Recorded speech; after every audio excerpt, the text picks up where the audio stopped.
প্ৰদ্যুৎ বৰদলৈৰ সম্পৰ্কত আমি কম এইটোৱেই, তেখেত অসমৰ এজন উচ্চ শিক্ষিত এজন মন্ত্ৰী আছিল আৰু মাৰ্ঘেৰিটা তেওঁ 15 বছৰ শাসন কৰিছিল।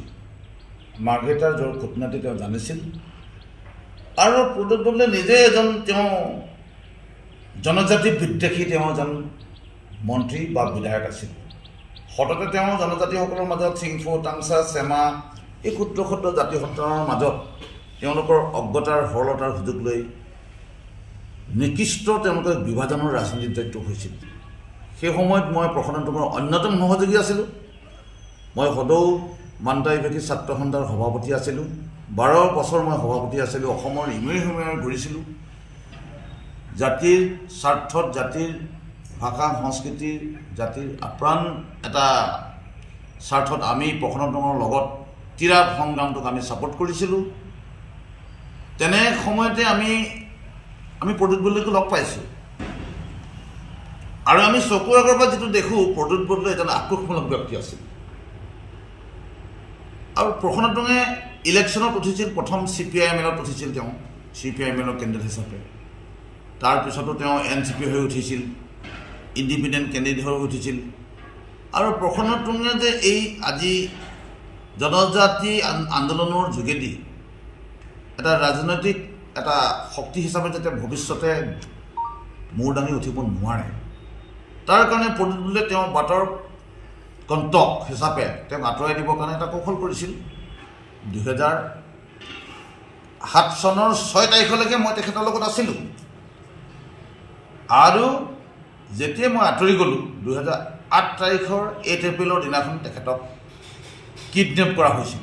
মুখ্য কথা তাৰমানে আজি যদি CBI ইনকুৱাৰী কৰিলেহেঁতেন, আজি জুৱেল আলীক ইনকুৱাৰী আমি CBI কৈছিলোঁ, জুৱেল আলীক কৰক, প্ৰদ্যুৎ বৰদলৈক কৰক, কিন্তু নকৰিলে।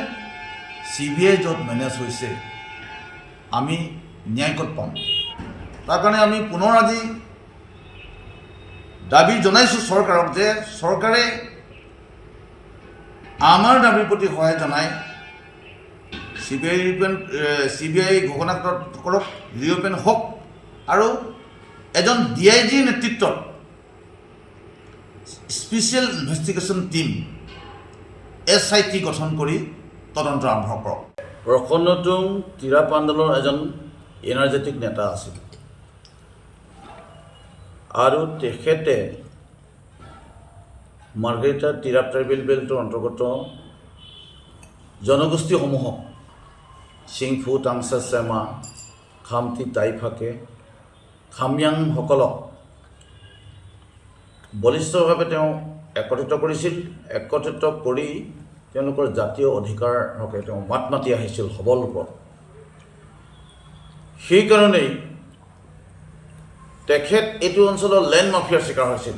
থাউজেণ্ডছ বিঘা লেণ্ড ইতিমধ্যে বেদখল হৈছে। অসমৰ যিটো chapter 10 Assam land and revenue regulation act violation কৰা হৈছে। এইটো ক্ষেত্ৰত প্ৰসন্ন টোমে মাত মাতি আহিছিল। গতিকে তেওঁ শত্ৰুতা বাঢ়িছিল আৰু অপহৰণ কৰি গোটেই সংগ্ৰামটো কোনো এটা মষিমূৰ কৰা হৈছিল। তেতিয়া কংগ্ৰেছ চৰকাৰ, তৰুণ গগৈ নেতৃত্বাধীন চৰকাৰ আছিল আৰু আমি জনামতে সকলোৱে এইখিনি কথা জানে। সেই সময়ত উজনি অসমৰ প্ৰভাৱশালী মন্ত্ৰী আছিল প্ৰদ্যুৎ বৰদলৈ। এই প্ৰদ্যুৎ বৰদলৈৰ লগত তেখেতৰ সংঘাতো আহিছিল।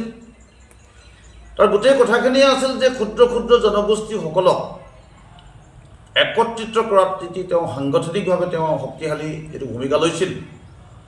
তাৰ কাৰণে তেওঁ দোষ। যিকোনো খবৰৰ বাবে যোগাযোগ কৰক 7099017330 লগতে 7099017110 নম্বৰত।